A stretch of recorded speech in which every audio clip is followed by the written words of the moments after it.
Welcome to the Nomadic Spaces podcast, where we talk all things interior design, tiny houses, and happy homes. Each week, we explore different interior design strategies, the unique challenges of small spaces, and delve into the incredible lifestyle of tiny homes. Whether you're a fellow tiny house dweller or simply have an interest in interior design, this show has something for you.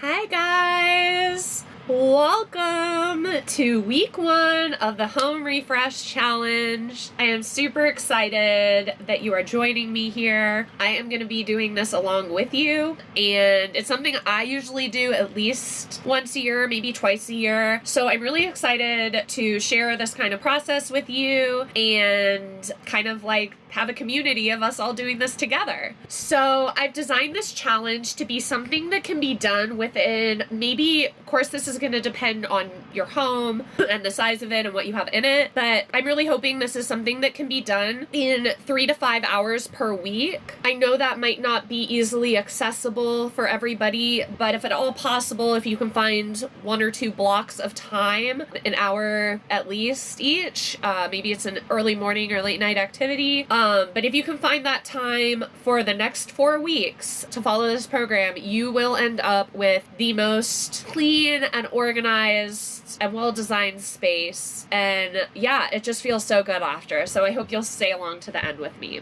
We are kicking off this week with the living room. I thought it was appropriate, being like the heart of the home, and it's where a lot of memories are made and families are relaxing and hanging out. So giving this area a fresh look can really impact your mood and mental health.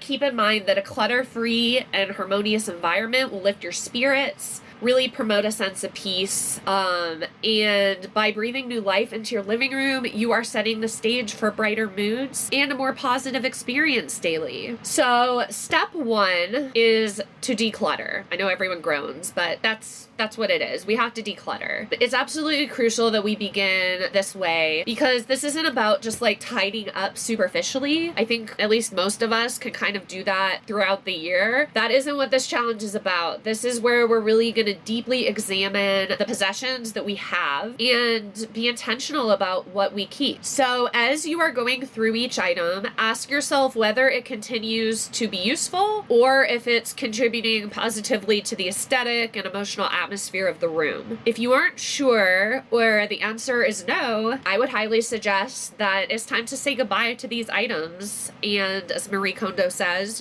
thank them for their time with you and release them to have a new home. During the decluttering phase, you want to focus on areas that tend to accumulate the most clutter over time. Some usual suspects are like bookshelves that are just like overstuffed with books and knickknacks and God knows what else.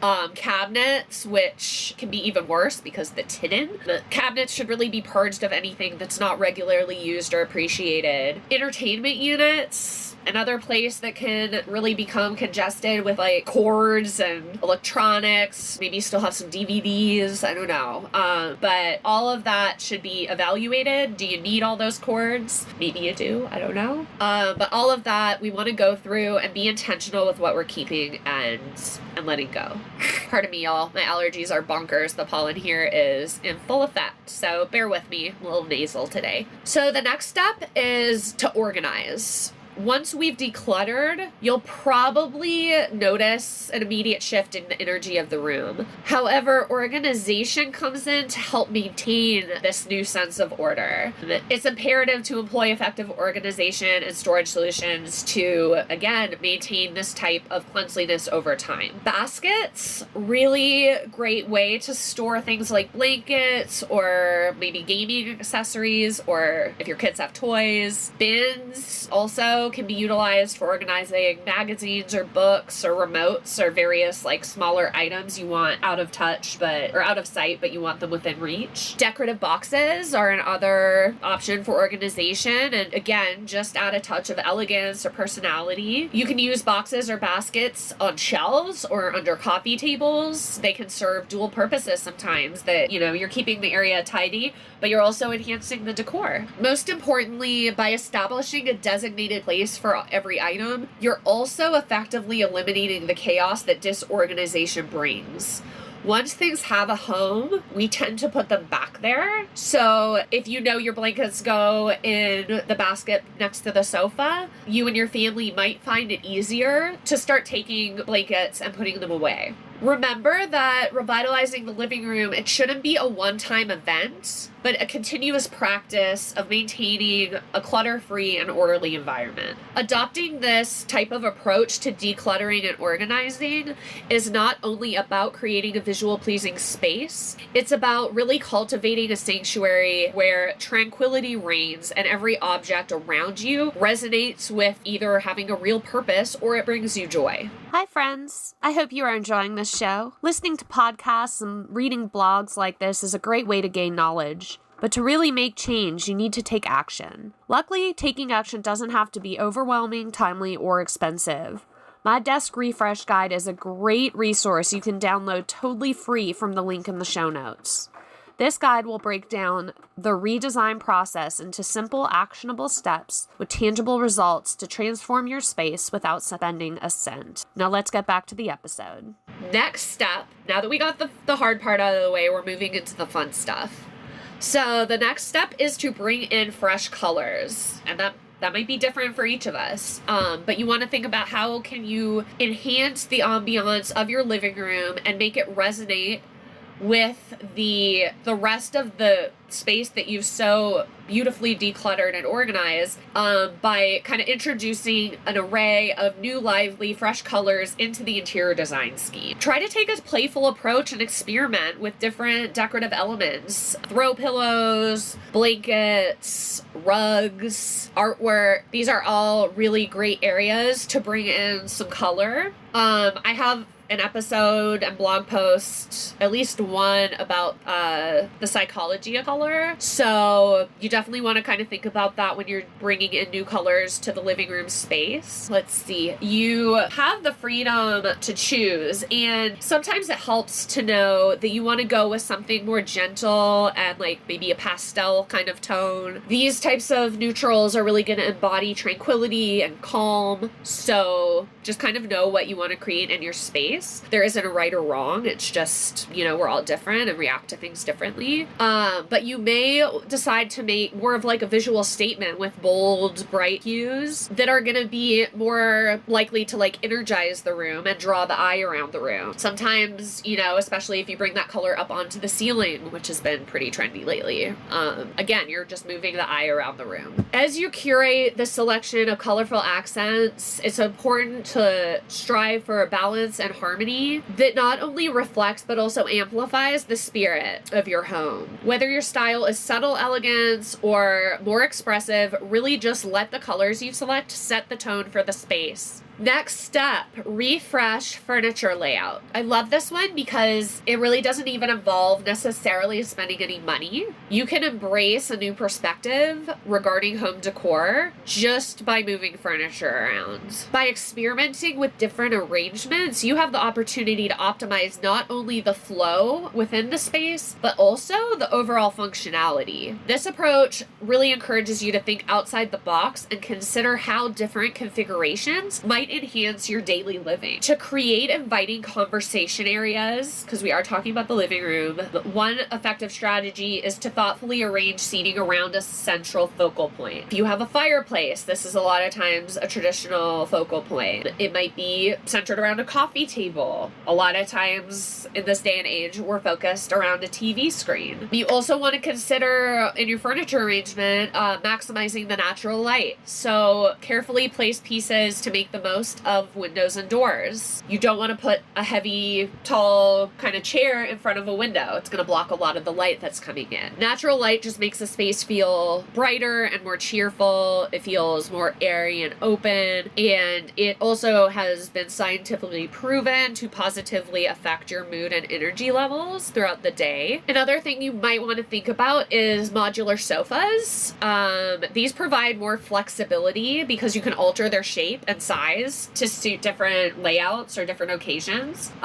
Some are easy enough that maybe if you're hosting a large gathering, you want to rearrange things. Multifunctional furniture, which can be similar to modular sofas, but such as ottomans with hidden storage or sleeper sofas, another example, are really valuable for those who have limited space or enjoy having adaptable solutions for different scenarios. So if you're using the living room as a multi-use space, maybe it's also your guest room. The beauty of reimagining your living room lies in the fact that these changes allow your space to evolve in accordance with your changing needs and preferences. Over time, you may discover new ways to enhance both the form and function of your living room, making it an ever-adaptable backdrop for life's many moments. As families grow and change, so your needs in your living room might as well. It's really about creating a personalized space that reflects who you are and how you live, all while maintaining a comfortable and welcoming atmosphere for anyone who's there. All right, next up, add greenery and natural elements. By introducing natural elements and plants, your living room can really have a profound transformation, and it can really help redefine the space. Incorporating plants into your decor, it's more than aesthetics. It brings in some of the outdoors, which creates a more serene and inviting environment. The other thing about plants is they have benefits beyond their beauty. They're also known to offer a myriad of health advantages. They act as natural air purifiers, removing toxins from the air. Definitely especially beneficial in like urban areas where maybe your air quality isn't as good. Moreover, they also contribute to the regulation of humidity levels, which can have a positive impact on respiratory health and overall comfort. So to foster a stronger connection to the natural world, you should really consider incorporating plants. And there are different low maintenance houseplants that are well suited for indoor living. These plants require minimal attention, which make them perfect for busy homeowners or those who are plant slayers like myself. I've gotten better lately, but choose wisely, know your skill set.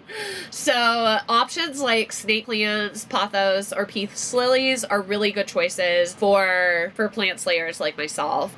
Snake plants, for instance, are renowned for their ability to thrive in less than ideal lighting conditions. If you've got dark rooms, this would be a good one to consider. While pothos plants are forgiving and can survive occasional neglect. Get creative with the way that you're displaying your plants. Hanging planters can offer a really nice vertical dimension to the room and draw the eye up, and can also make use of some underutilized space. Usually we have vertical space that goes to waste. Terrariums with their self-containing ecosystems can also provide a unique conversation starter and visual interest. There are really beautiful plant stands out there that you can purchase that can serve as both functional and decorative. So definitely want to consider adding plants. All right, guys, thank you so much for being here. By thoughtfully tackling each part of this 4-part challenge, you are not just passively considering changes in your home, you're actively taking control and transforming your environment, and that makes me so happy. So as we wrap up this challenge in the next 4 weeks, we'll be wrapping it up, I want you to know that you should be able to expect to feel that your home is substantially lighter, brighter, and happier. So I'm excited to hear if you can feel it as we're going through the steps, or if it's more of a feeling that comes once we're done at the end, but please keep me posted on that.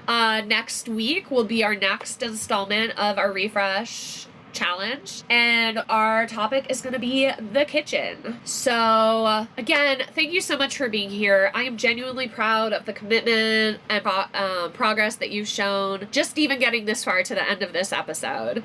Taking action is a big deal. Few people really often do it, let alone with like intention and consistency. So it really speaks volumes about your dedication to your living space and your home that you're doing this. Please remember, I am here for you. I'm ready to lend a helping hand, answer a question. If you're stuck on storage or coming up on a roadblock, please reach out to me. I'm here. Or if you just want to share a friendly conversation, please reach out. Of course, if you want to learn more about working together, I'm here as well. I'm so excited to get into our kitchens next week. And until then, home happy.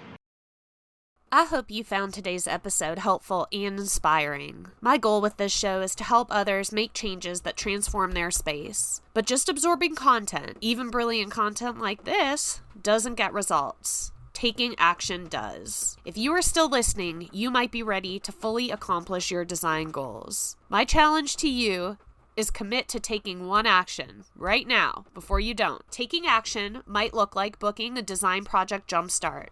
Or maybe it's signing up for the free desk refresh guide. Or maybe it's signing up for my mailing list. Or maybe it's scheduling a complimentary connection call to virtually meet and discuss your design goals in more detail. You can find more about all those fun things I just mentioned, as well as reach out to me directly through my website, which is sukkainteriordesign.com. That is sukkainteriordesign.com.